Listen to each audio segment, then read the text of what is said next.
Hello friends, welcome to Learner Classes. हम देख रहे थे घटना चक्र पूर्वावलोकन इकोनॉमिक्स की। इसमें हमारा टॉपिक था उद्योग क्षेत्र।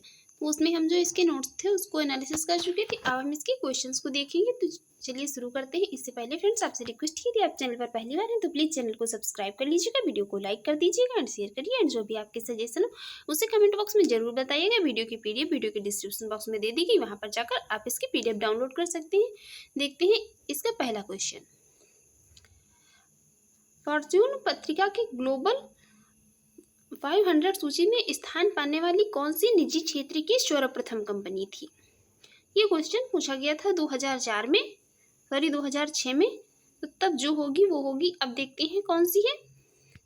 वर्ष 2022 में जारी ग्लोबल 500 की सूची में वॉलमार्ट प्रथम स्थान पर रहा है, जबकि भारतीय कंपनियों में भारतीय जीवन बीमा निगम जो है ये शीर्ष पर रही है। हमको यहाँ पर मतलब है इससे वर्ष 2022 में जो जारी ग्लोबल 500 की सूची में थी तो वो वॉलमार्ट प्रथम स्थान पर रही है। भारतीय कंपनियों में भारतीय जीवन बीमा निगम जो है शीर्ष पर रही है। फॉर्च्यून इंडिया के 500 कंपनियों के जो ये निगमों की सूची के अनुसार 2019 में सबसे बड़ी कंपनी निगम थी। वो थी कौन? रिलायंस इंडस्ट्रीज लिमिटेड 2019 में। देखते हैं इसकी एक्सप्लेन। देखते हैं 2022 में कौन। 2022 में सबसे बड़ी कंपनी निगम जो है रिलायंस इंडस्ट्रीज ही रही है, और जबकि दूसरे स्थान पर भारतीय जीवन बीमा निगम तथा तीसरे स्थान पर इंडियन ऑयल कॉरपोरेशन तथा चौथे स्थान पर ओएनजीसी रही है 2022 में। नेक्स्ट है, निम्नलिखित कथनों पर विचार कीजिए। 3 स्टेटमेंट दिए हैं, बताना है कौन सा यहाँ पर जो है कूट की सहायता से सही आंसर होगा। पहला स्टेटमेंट कह रहा है पेट्रोलियम और प्राकृतिक गैस नियामक board petroleum and natural gas regulatory board Bharat सरकार द्वारा स्थापित प्रथम नियामक निकाय है। ये स्टेटमेंट यहाँ पर इनकरेक्ट है। पीएनजीआरबी का एक कार्य गैस के लिए प्रतियोगी बाजारों को सुनिश्चित करना है। ये स्टेटमेंट यहाँ पर करेक्ट है। पीएनजीबीआर के निर्णयों के विरुद्ध अपील ये जो विद्युत अपील अधिकरण के समक्ष की जाती है, ये स्टेटमेंट भी यहाँ पर करेक्ट है। तो इसलिए राइट आंसर हो जाएगा ऑप्शन बी। देखते हैं इसकी एक्सप्लेन। पेट्रोलियम और प्राकृतिक गैस नियामक बोर्ड का गठन 31 मार्च 2006 को अधिसूचित अधिनियम के तहत किया गया था, लेकिन यह भारत सरकार द्वारा स्थापित प्रथम नियामक निकाय नहीं है, क्योंकि खाद्य एवं ग्रामोद्योग जो है ये 1956 में, वायदा बाजार आयोग 1952 में, सेबी जो है ये 1992 में, इरडा 1919 जो है 1999 में आदि अनेक इससे पूर्व स्थापित नियामक निकाय हैं। पीएनजीआरबी को सौंपे गए कार्यों में पेट्रोलियम उत्पादों और प्राकृतिक गैस से संबंधित निर्दिष्ट गतिविधियों में संलग्न कंपनियों एवं उपभोक्ताओं के हितों के संरक्षण के लिए प्रतियोगी बाजारों का संवर्धन करना शामिल है। इसकी स्थापना पीएनजीआरबी की स्थापना से संबंधित 2006 के अधिनियम की धारा 30 के अनुसार जो है क्या है, पीएनजीआरबी के निर्णयों के विरुद्ध अपील विद्युत अधिनियम 2003 के तहत स्थापित विद्युत अपील अधिकरण के समक्ष की जा सकती है। जो देखते हैं नेक्स्ट क्वेश्चन है कारपोरेट सामाजिक उत्तरदायित्व सीएसआर के संदर्भ में निम्न कथनों में से कौन सा कथन सही है? यहाँ पर बताना है कौन सा स्टेटमेंट जो है तो सही है। पहला स्टेटमेंट कह रहा है कंपनी एक्ट 2014 ने सीएसआर को अनिवार्य बना दिया है। ये स्टेटमेंट भी यहाँ पर इनकरेक्ट है। इसके अंतर्गत आने वाली कंपनियों को अपने वार्षिक शुद्ध लाभ का 1% सीएसआर गतिविधियों में व्यय करना होगा।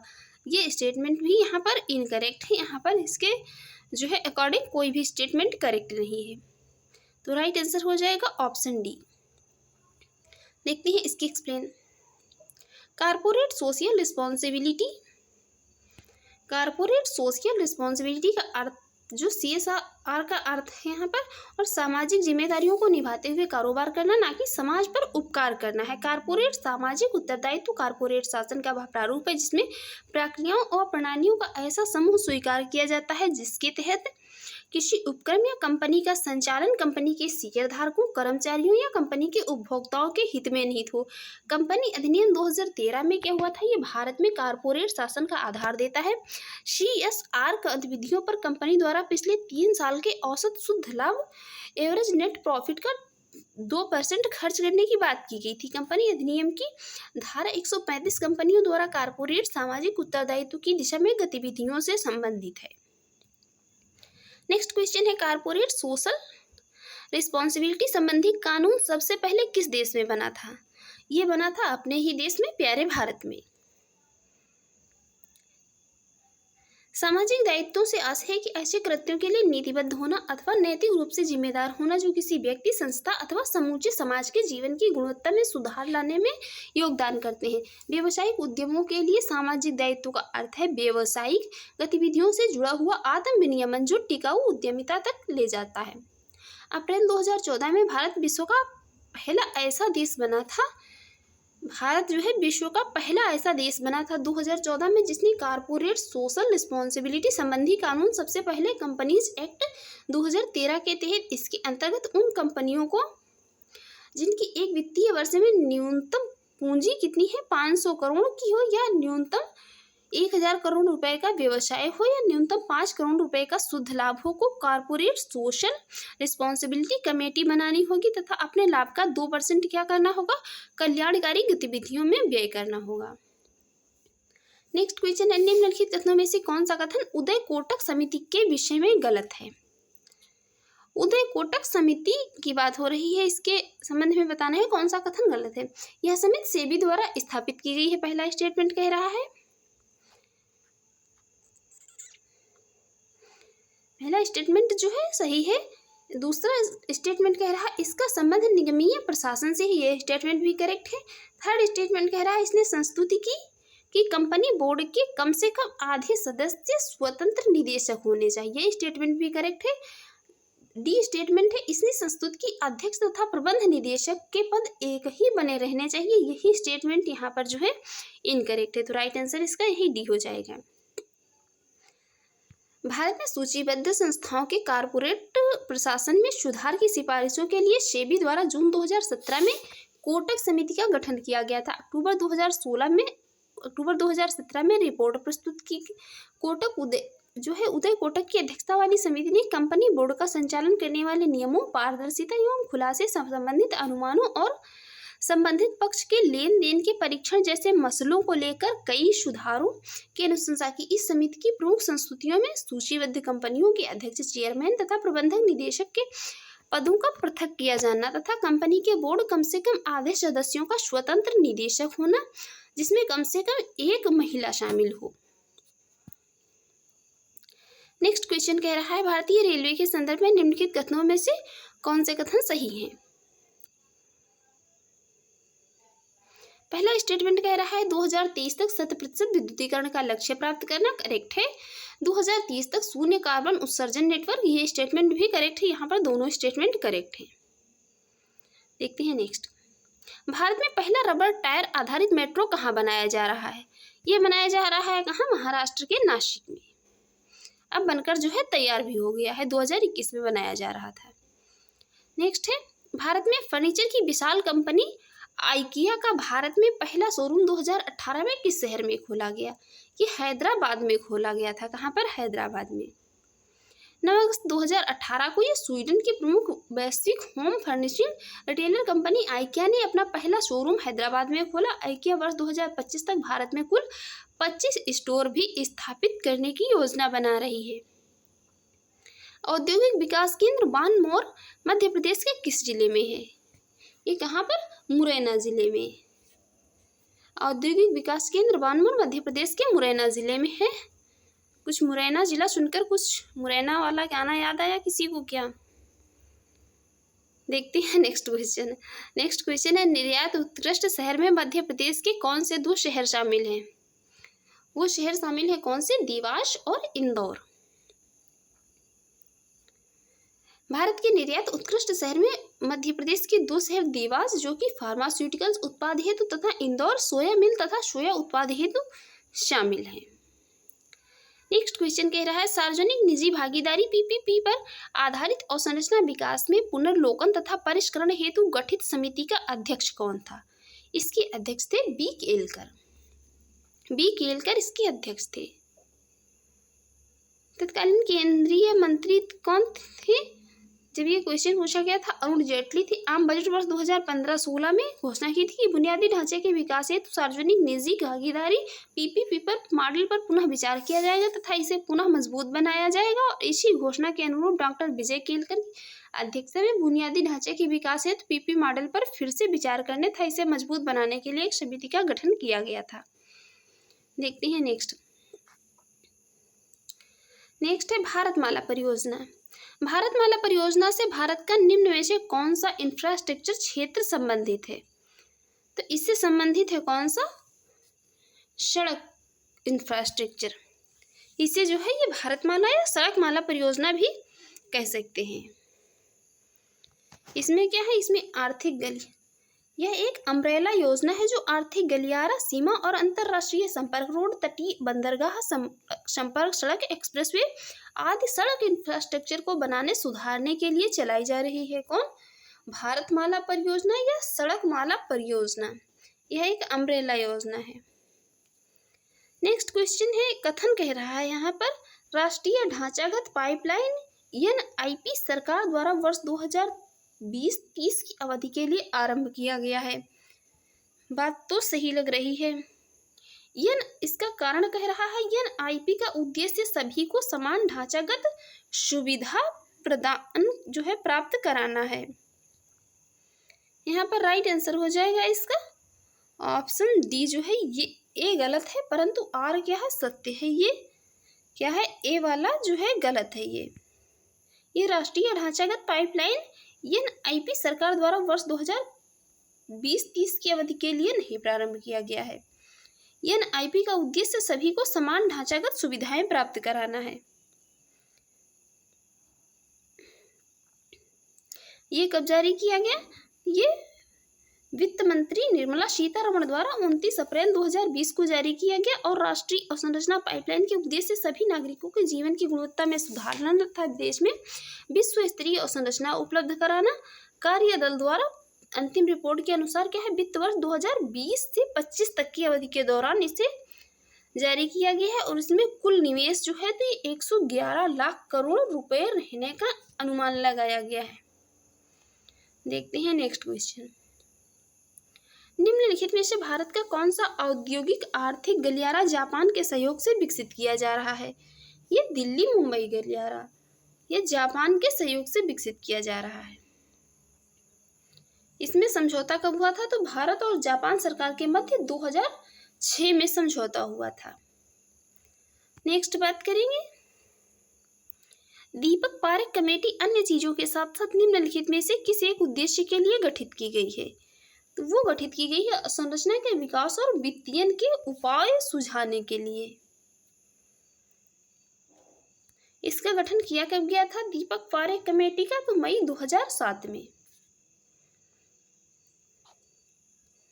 देखते हैं नेक्स्ट, भारतीय सेलुलर एसोसिएशन द्वारा जारी किए गए हालिया आंकड़ों के मुताबिक भारत ने मोबाइल फोन बनाने में विश्व में कौन सा स्थान हासिल किया है? तब हासिल किया था दूसरा। ये क्वेश्चन पूछा गया था 2017 में। अब देखते हैं अब कौन से स्थान पर है। तो अब 2022-30 में जो है तो अब भी भारत दूसरे स्थान पर ही है, पहला स्थान नहीं हासिल कर सका है मोबाइल फोन बनाने में। नेक्स्ट क्वेश्चन है, राष्ट्रीय निवेश और संरचना निधि के संदर्भ में निम्नलिखित कथनों में से कौन सा सही है? राष्ट्रीय निवेश और अवसंरचना निधि, पहला स्टेटमेंट कह रहा है यह नीति आयोग का एक अंग है।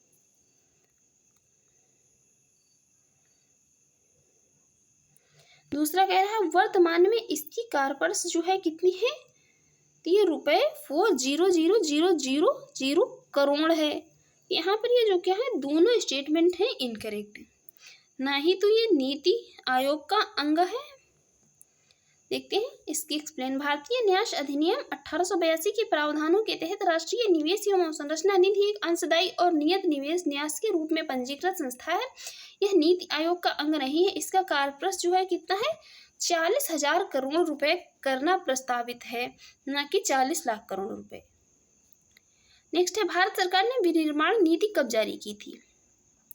इसको जारी किया था 4 नवंबर 2011 को। इसमें जो है एक दशक में जीडीपी व विनिर्माण क्षेत्र का अंश बढ़कर कितना 25% और 100 मिलियन रोजगार का सृजन करना है। मध्यावधि में विनिर्माण क्षेत्र की वृद्धि दर को 12 से 14% तक बढ़ाना तथा भारतीय विनिर्माण क्षेत्र की वैश्विक प्रतिस्पर्धात्मक क्षमता के समुचित नीतियां अपनाकर बढ़ाना आदि इसके ये सभी उद्देश्य हैं। और इसे जारी किसके द्वारा किया गया था? तो ये वाणिज्य एवं उद्योग मंत्रालय के द्वारा। नेक्स्ट है, राष्ट्रीय विनिर्माण नीति भारत सरकार द्वारा आरंभ की गई थी तो 2011 में। नेक्स्ट है, राष्ट्रीय विनिर्माण नीति 2011 के उद्देश्यों के संबंध में निम्न पर विचार कीजिए, जो है सही कूट की सहायता से सही उत्तर बताइए। पहला कह रहा है मध्यावधि में विनिर्माण क्षेत्र की वृद्धि दर को 12 से 14% तक बढ़ाना था। पहला स्टेटमेंट है करेक्ट। दूसरा स्टेटमेंट कह रहा है विनिर्माण क्षेत्र में 2025 तक 100 मिलियन अतिरिक्त रोजगार सृजन करना, ये स्टेटमेंट भी करेक्ट है।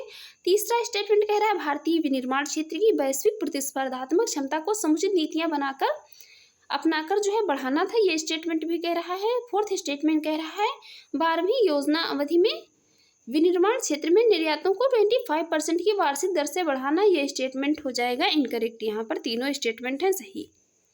देखते हैं नेक्स्ट है विनिर्माण क्षेत्र के विकास को प्रोत्साहित करने के लिए भारत सरकार ने कौन सी नई नीतिगत पहल की है? विनिर्माण क्षेत्र के विकास को प्रोत्साहित करने के लिए पहला स्टेटमेंट है राष्ट्रीय निवेश तथा विनिर्माण क्षेत्र की स्थापना करना, करेक्ट है। दूसरा है एकल खिड़की मंजूरी सिंगल विंडो क्लियरेंस की सुविधा प्रदान करना, बिल्कुल सही। प्रौद्योगिकी अधिग्रहण तथा विकास कोष की स्थापना करना, तीनों स्टेटमेंट जो है यहाँ पर करेक्ट है। यही तीनों स्टेटमेंट भी जो इसके एक्सप्लेन में लिखे हुए हैं। देखते हैं नेक्स्ट क्वेश्चन। हाल ही में भारत ने प्रथम राष्ट्रीय निवेश और विनिर्माण क्षेत्र का गठन किए जाने के लिए प्रस्ताव किया गया था। ये किया गया था कहाँ पर? आंध्र प्रदेश में, national investment and manufacturing zone का, आंध्र प्रदेश में। देखते हैं इसके एक्सप्लेन। राष्ट्रीय निवेश और विनिर्माण क्षेत्र वर्ष 2011 में अनुसूचित राष्ट्रीय विनिर्माण नीति के प्रमुख उपकरणों में से एक है। इसकी स्थापना अत्याधुनिक अवसंरचना से युक्त एक बड़े एकीकृत औद्योगिक टाउनशिप के रूप में की जा रही थी, जहां स्वच्छ एवं ऊर्जा दक्ष तकनीक को प्राथमिकता देने के साथ साथ आवश्यक सामाजिक अवसंरचना व कौशल विकास सुविधाएं इत्यादि उपलब्ध कराना होंगी। इस परियोजना के साथ क्या हुआ था? सरकार ने राष्ट्रीय निवेश और विनिर्माण क्षेत्र के रूप में दिल्ली मुंबई औद्योगिक गलियारे परियोजना के साथ साथ 8 अन्य निवेश क्षेत्रों की घोषणा की थी, जो कि निम्नलिखित हैं। देखते हैं कौन कौन से 8 थे। पहला अहमदाबाद धौलोरा निवेश क्षेत्र गुजरात, सेंद्रा बिदकिन औद्योगिक पार्क सिटी औरंगाबाद के निकट कहाँ? महाराष्ट्र में। मानेसर बावल निवेश क्षेत्र हरियाणा में, खुशखेड़ा भिवाड़ी नीमराणा निवेश क्षेत्र राजस्थान में, पीथमपुर धारमोहन निवेश क्षेत्र मध्य प्रदेश में, दादरी नोएडा गाजियाबाद निवेश क्षेत्र उत्तर प्रदेश में, 7 दिखी बंदरगाह औद्योगिक क्षेत्र कहाँ? महाराष्ट्र में, जोधपुर पाली मारवाड़ क्षेत्र राजस्थान में।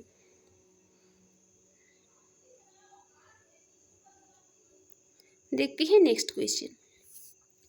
नेक्स्ट क्वेश्चन है सरकार की नीति मेक इन इंडिया का उद्देश्य है। मेक इन इंडिया का उद्देश्य क्या है? यहाँ पर एक से अधिक जो है इसके उद्देश्य हैं। देखते हैं इसके एक्सप्लेन। 25 सितंबर 2014 को प्रधानमंत्री नरेंद्र मोदी के द्वारा मेक इन इंडिया कार्यक्रम का शुभारंभ किया गया। इसका लोगो जो है शेर है। इस कार्यक्रम का उद्देश्य है नौकरशाही निष्क्रियता को दूर करना, लाल फीताशाही को हटाना, विकसित आधारभूत संरचना द्वारा विनिर्माण की लागत कम करना, उत्पादों को प्रतियोगी बनाना तथा ease of doing business index में सुधार करना, ये सभी शामिल है मेक इन इंडिया कार्यक्रम में। देखते हैं नेक्स्ट, मेक इन इंडिया कार्यक्रम आरंभ किया गया था। तो आरंभ किया गया था कब? 25 सितंबर 2014 को। मेक इन इंडिया कार्यक्रम का लोगो है तो ये है शेर। नेक्स्ट है, मेक इन इंडिया कार्यक्रम के संदर्भ में निम्नलिखित कथनों में से कौन सा सही है? मेक इन इंडिया प्रोग्राम वर्ष 2014 में प्रारंभ किया गया था। सही। इसका उद्देश्य भारत में कंपनियों को विनिर्माण हेतु प्रोत्साहन देना तथा निवेश को सुगम बनाना। दोनों स्टेटमेंट है यहाँ पर करेक्ट। देखते हैं नेक्स्ट कह रहा है निम्न में से कौन सा एक औद्योगिक विकास के लिए प्रोत्साहिक नहीं है? तो वो है कौन सा? Digital India. डिजिटल इंडिया प्रोत्साहिक नहीं है। देखते हैं नेक्स्ट, देख लेते हैं इसकी एक्सप्लेन पहले। डिजिटल इंडिया प्रोग्राम भारत सरकार का एक प्रमुख कार्यक्रम है जिसमें भारत के रूप से सशक्त समाज और ज्ञान अर्थव्यवस्था को बदलने का दृष्टिकोण नहीं थे। इसका उद्देश्य सरकारी विभागों को देश की जनता से जोड़ना और यह सुनिश्चित करना कि बिना कागज के इस्तेमाल के सरकारी सेवाएं इलेक्ट्रॉनिक रूप से जनता तक पहुंच सकें। और इसका उद्देश्य क्या है? उद्देश्य इसका ग्रामीण इलाकों को हाई स्पीड इंटरनेट के माध्यम से जोड़ना। डिजिटल इंडिया के 3 कोर घटक हैं। डिजिटल आधारभूत ढांचे का निर्माण करना, इलेक्ट्रॉनिक रूप से सेवाओं को जनता तक पहुंचाना और डिजिटल साक्षरता। देखते हैं नेक्स्ट क्वेश्चन। नेक्स्ट है, स्टार्टअप्स की विशेष आवश्यकताओं को पूरा किया जाता है।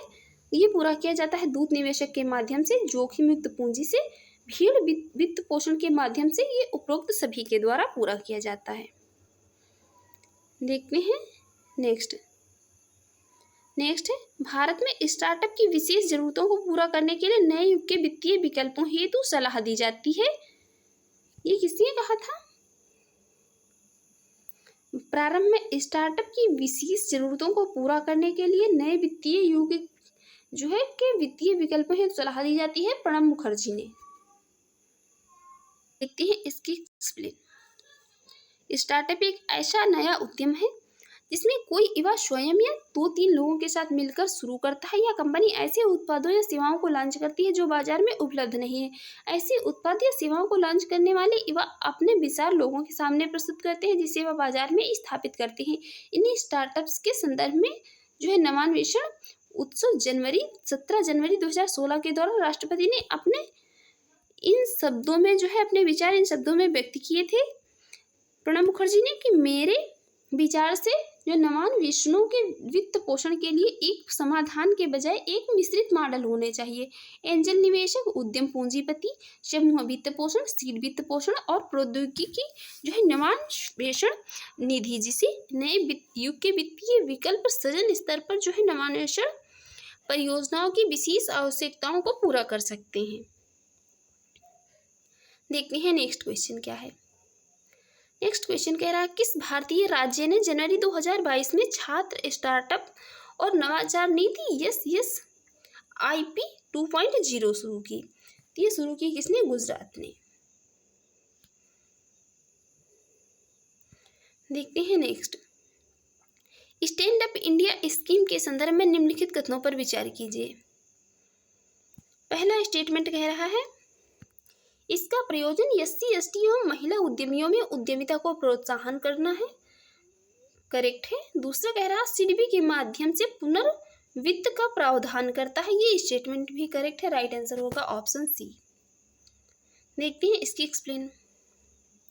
देश में उद्यमिता को बढ़ावा देने तथा रोजगार सृजन के उद्देश्य से 15 अगस्त 2015 को प्रधानमंत्री ने एक युगांतकारी योजना स्टैंड अप इंडिया की घोषणा की। प्रधानमंत्री ने इस योजना का शुभारंभ 5 अप्रैल 2016 को उत्तर प्रदेश में नोएडा में बाबू जगजीवन राम के जन्म दिवस तथा बाबा साहेब भीमराव अंबेडकर 125वीं जयंती वर्ष में किया। इस योजना के द्वारा नए उद्यमों को बैंकों से वित्त पोषण और दूसरों की प्रोत्साहन की पेशकश की जाएगी। स्टैंड अप पहल की प्रक्रिया का संचालन किसके द्वारा किया जाएगा? ये भारतीय लघु उद्योग विकास बैंक जिसको कहते हैं SIDBI के द्वारा किया जाएगा। इसके लिए कितने 10,000 करोड़ रुपए के पुनर्वित्त का प्रावधान किया गया। इस योजना का उद्देश्य संस्थागत साख संरचना तथा अनुसूचित जाति जनजाति एवं महिला उद्यमियों की पहुंच को आसान बनाना है। इस योजना का लक्ष्य देश के सभी वाणिज्यिक बैंकों की प्रत्येक शाखा में कम से कम एक अनुसूचित जाति तथा जनजाति तथा एक महिला ऋणग्राही को 10 लाख से 1 करोड़ तक का क्या है ऋण किसी नव उद्यम हेतु उपलब्ध करवाना है। देखते हैं next question. Next, stand up India scheme का प्रयोजन है। इसका प्रयोजन क्या है? तो इसका प्रयोजन जो है, देखते हैं, स्टैंड अप इंडिया स्कीम का प्रयोजन अनुसूचित जाति जनजाति एवं महिला उद्यमियों में उद्यमिता को प्रोत्साहित करना, करेक्ट है। पिछड़े वर्ग के उद्यमियों में उद्यमिता को प्रोत्साहित करना, यह स्टेटमेंट भी करेक्ट है। सिर्फ अनुसूचित जाति के उद्यमियों में उद्यमिता को प्रोत्साहित करना, यह स्टेटमेंट यहाँ पर जो है इनकरेक्ट है।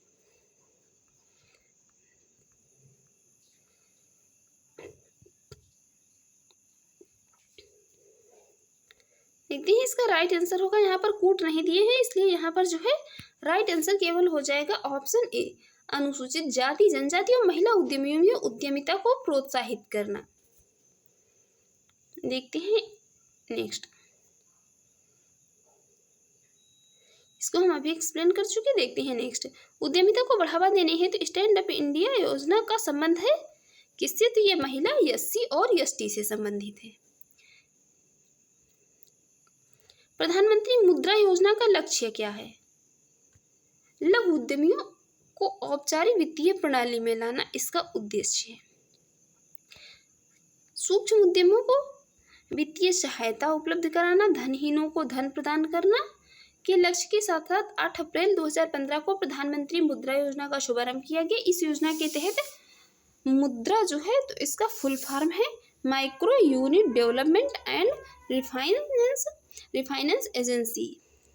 मुद्रा का गठन कंपनी अधिनियम 2013 के अंतर्गत गठित एक गैर बैंकिंग वित्तीय संस्था के रूप में भारतीय लघु उद्योग विकास बैंक सीडीबी की एक अनुषंगी इकाई के रूप में किया गया। मुद्रा जो है क्या, ये सूक्ष्म उद्यमों को प्रत्यक्ष ऋण नहीं देगा, बल्कि क्या करेगा, उन संस्थाओं या वाणिज्यिक क्षेत्रीय ग्रामीण सहकारी बैंक एवं एमएफआई जो सूक्ष्म उद्यमों को वित्तीय सहयोग प्रदान करते हैं का पुनर्वित्त पोषण करेगा, या सूक्ष्म उद्यमों को अधिकतम 10 लाख तक के ऋण हेतु पुनर्वित्त पोषण करता है।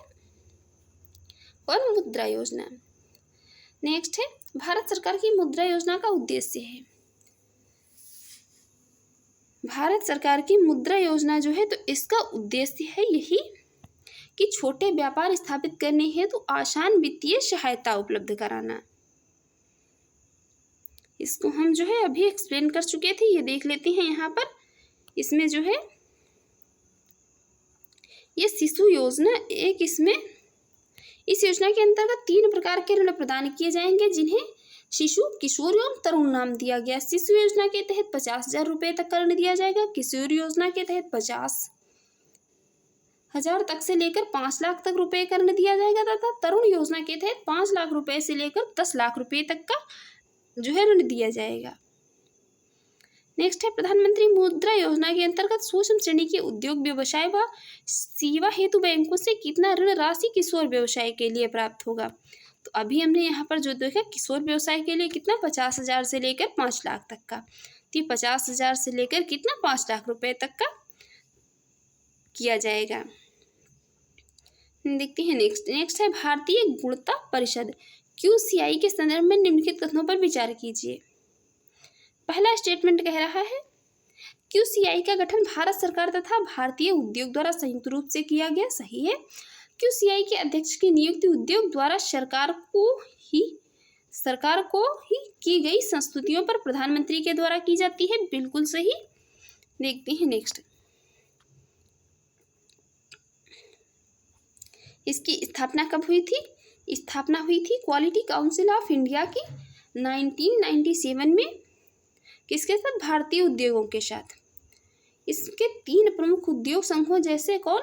एसोचैम, CII तथा फिकी के द्वारा किया जाता है, और भारतीय उत्पादों एवं सेवाओं की गुणवत्ता प्रतिस्पर्धात्मकता को बढ़ाने के उद्देश्य से इसमें अनुरूपता मूल्यांकन प्रणाली, जिसमें अंतर्राष्ट्रीय स्तर पर मान्यता दी गई, की स्थापना करके देश में गुणवत्ता संबंधी अभियान की एक नीतिपरक दिशा देता है। और भारतीय गुणवत्ता परिषद 38 सदस्यों की एक परिषद द्वारा संचालित होता है, जिसमें सरकार, उद्योग तथा उपभोक्ताओं का समान प्रतिनिधित्व।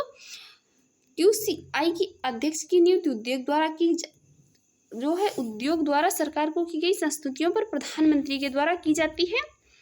और वर्तमान में 2014 में जब पूछा गया था तो इसके अध्यक्ष थे आदिल जैनुल भाई, जिनकी नियुक्ति किसके प्रधानमंत्री के द्वारा 2014 में की गई थी। देखते हैं नेक्स्ट क्वेश्चन। नेक्स्ट है, निम्नांकित भारतीय अधिनियमों का सही कालानुक्रमिक अनुक्रम क्या होगा। इनका सही अरेंजमेंट बताना है, तो इनका सही अरेंजमेंट कुछ होगा इस प्रकार कि सबसे पहले न्यूनतम मजदूरी अधिनियम, उसके बाद होगा कौन, industry development and regulation act, उसके बाद हमारा आ जाएगा MRTP एक्ट, उसके बाद आ जाएगा फेरा FERA। तो राइट आंसर हो जाएगा यहाँ पर ऑप्शन सी। सबसे पहले आया था कौन, न्यूनतम मजदूरी अधिनियम 1948 में, फिर आया industry development and regulation act 1951 में, फिर आया MRTP एक्ट 1969 में, फिर आया फेरा 1973 में। देखते हैं नेक्स्ट है, निम्न कथनों पर विचार कीजिए। पहला स्टेटमेंट कह रहा है, पिछले कुछ वर्षों से भारतीय औद्योगिक क्षेत्र में संविलय तथा अधिग्रहण की घटनाएं हो रही हैं। उसका कारण कह रहा है, भारत में एकाधिकार तथा प्रतिबंधित व्यापार अधिनियम में क्या है, पर्याप्त ढील दी गई है। इसका राइट आंसर हो जाएगा यही ऑप्शन ए तथा आर दोनों सही है, और आर ए की सही व्याख्या करता है। देखते हैं इसकी एक्सप्लेन देख लेते हैं। भारत में एकाधिकार और प्रतिबंधित व्यापार व्यवहार आयोग है की स्थापना एकाधिकार और प्रतिबंधित व्यापार व्यवहार अधिनियम 1969 की धारा 5 के तहत की गई थी। इस आयोग के मुख्य कार्य अनुसूचित व्यापार तथा प्रतिबंधात्मक व्यापार के संबंध में पूछताछ और उचित कार्रवाई करना। MRTP एक्ट को समाप्त करके उसके स्थान पर वर्ष 2002 में क्या किया गया, प्रतिस्पर्धा अधिनियम के अनुसार 14 अक्टूबर 2003 को भारतीय प्रतिस्पर्धा आयोग का गठन किया गया। बाद के वर्षों में एकाधिकार एवं प्रतिबंधित व्यवहार अधिनियम में पर्याप्त ढील दी गई थी। देखते हैं नेक्स्ट क्वेश्चन है, भारत में निम्नलिखित में से कौन एक उन फैक्ट्रियों में जिनमें कामगार नियुक्त हैं औद्योगिक विवादों, समापनों, छटनी और कामबंदी के विषय में सूचनाओं को संकलित करता है, तो वो किसका काम रहेगा, वो कौन करेगा, श्रम ब्यूरो ही करेगा। और भारत में श्रम ब्यूरो वर्ष 1920 में अपनी स्थापना के बाद से अखिल भारत और राज्य स्तर पर श्रम संबंधी सभी कार्य जो है देखता है। नेक्स्ट है 1929 का व्यापार विवाद अधिनियम ट्रेड डिस्प्यूट्स एक्ट निम्नलिखित में से किसका उपबंध करता है, ये उपबंध करता है किसका, अधिकरण ट्रिब्यूनल्स की प्रणाली और हड़तालों पर रोक का। देखते हैं इसके एक्सप्लेन। वर्ष 1929 का व्यापार विवाद अधिनियम प्रायोगिक तौर पर 5 वर्ष के लिए लागू किया जाता है। इस अधिनियम के द्वारा ये 5 वर्ष के लिए लागू किया जाता है। अधिनियम द्वारा व्यापार विवादों के जांच एवं समाधान हेतु समझौता बोर्ड ऑफ काउंसिलेशन तथा जो है कोर्ट ऑफ इक्वालिटी के गठन का प्रावधान किया। इंक्वायरी का प्रावधान किया गया। अधिनियम द्वारा रेलवे, डाक, टेलीग्राफ तथा टेलीफोन जैसी सार्वजनिक रूप से उपयोगी सेवाओं में बिना पूर्व सूचना के हड़ताल तथा तालाबंदी को निषिद्ध कर दिया गया है। देखते हैं नेक्स्ट, निम्नलिखित कथनों पर विचार कीजिए। औद्योगिक रोजगार स्थायी आदेश केंद्रीय संशोधन नियम 2018 के अनुसार यहाँ पर जो है 2 स्टेटमेंट दिए हैं। तो पहला स्टेटमेंट है, यदि नियत अवधि रोजगार के लिए नियमों को कार्यान्वित किया जाता है तो फर्म कंपनियों के लिए कामगारों की छटनी करना अपेक्षाकृत आसान हो जाता है। बिल्कुल सही बात है। दूसरा कह रहा, अस्थायी कामगारों के मामले में रोजगार समाप्त करने के लिए कोई नोटिस देना आवश्यक नहीं होगा। ये स्टेटमेंट भी करेक्ट है। राइट आंसर होगा ऑप्शन सी।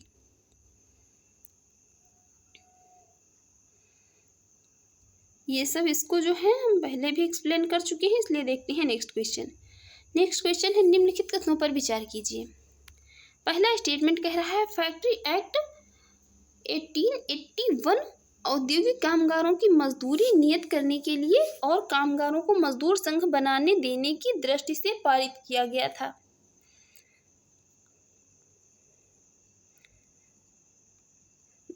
दूसरा स्टेटमेंट है, एम लोखंडे ब्रिटिश भारत में मजदूर आंदोलन संगठित करने में अग्रगामी थे। ये स्टेटमेंट इनकरेक्ट है। पहला स्टेटमेंट है करेक्ट, इनकरेक्ट। दूसरा स्टेटमेंट है करेक्ट। देखते हैं इसकी एक्सप्लेन। प्रथम कारखाना अधिनियम 1881 में पारित किया गया था। इसमें केवल ऐसे मजदूर जो बच्चे थे उन्हीं की सुरक्षा से संबंधित प्रावधान बनाया गया था। इस अधिनियम में महिला मजदूरों से संबंधित कोई प्रावधान नहीं बनाया गया था, अतः इस अधिनियम से मजदूर सामान्यतः निराश थे। एम लोखंडे भारत में मजदूर आंदोलन गठित करने में अग्रगामी थे। उन्होंने जो है 19वीं शताब्दी में वे केवल न हथकरघा व कपड़े के मिल की दयनीय स्थिति को सुधार करने के लिए याद किए जाते हैं, बल्कि जाति एवं संप्रदाय जैसे मुद्दों पर भी उन्होंने जो है साहसिक पहल की थी।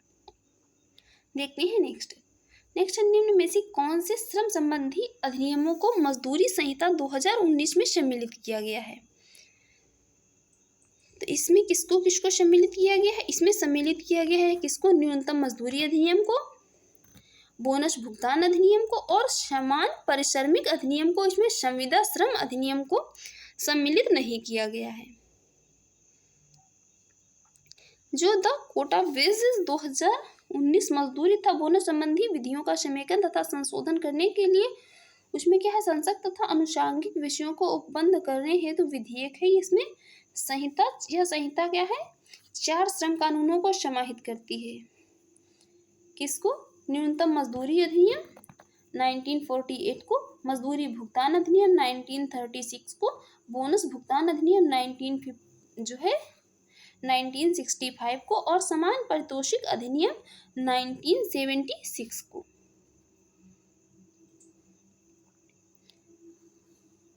दो 2019 में क्या हुआ, पूरे देश में एक समान वेतन तथा उसका सभी कर्मचारियों का समय पर भुगतान किए जाने का प्रावधान किया गया था मजदूरी संहिता अधिनियम 2019 में। देखते हैं नेक्स्ट क्वेश्चन।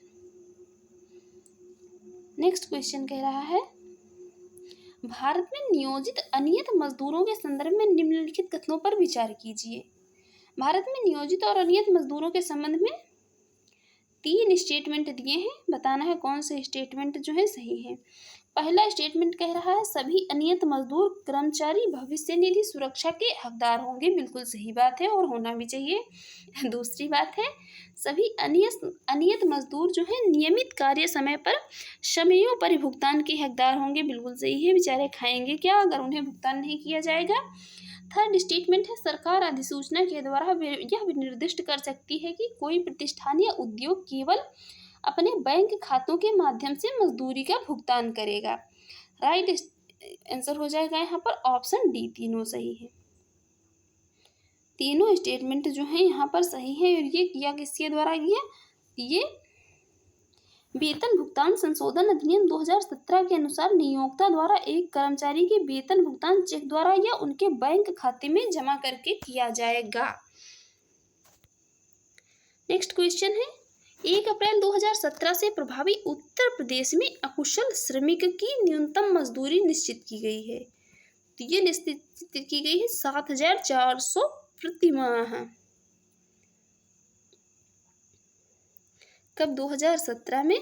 न्यूनतम मजदूरी अधिनियम 1948 के अनुसार क्या 1 अप्रैल 2023 से कितनी की गई है? तो 1 अप्रैल 2023 से 30 सितंबर 2023 तक प्रभावी रहेगा।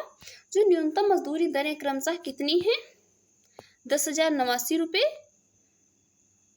और जो है 1,11,098 रुपये तथा कितनी रहे और 12,432 रुपये। तो फ्रेंड्स हमने यहाँ पर 47 क्वेश्चन को देखा इकोनॉमिक्स के। इंडस्ट्री या उद्योग क्षेत्र से बनने वाले जो भी 47 क्वेश्चन थे। तो फ्रेंड्स, आपको ये हमारी वीडियो अच्छी लगी हो, आपके एग्जाम के लिए यूज़फुल रही हो, तो हमारे यूट्यूब चैनल को सब्सक्राइब कर लीजिएगा, वीडियो को लाइक कर दीजिएगा एंड शेयर करिए, एंड जो भी आपकी सजेशन हो उसे कमेंट बॉक्स में ज़रूर बताइएगा। नेक्स्ट जो इसके क्वेश्चन है उसको हम नेक्स्ट वीडियो में देखेंगे। Thanks for watching.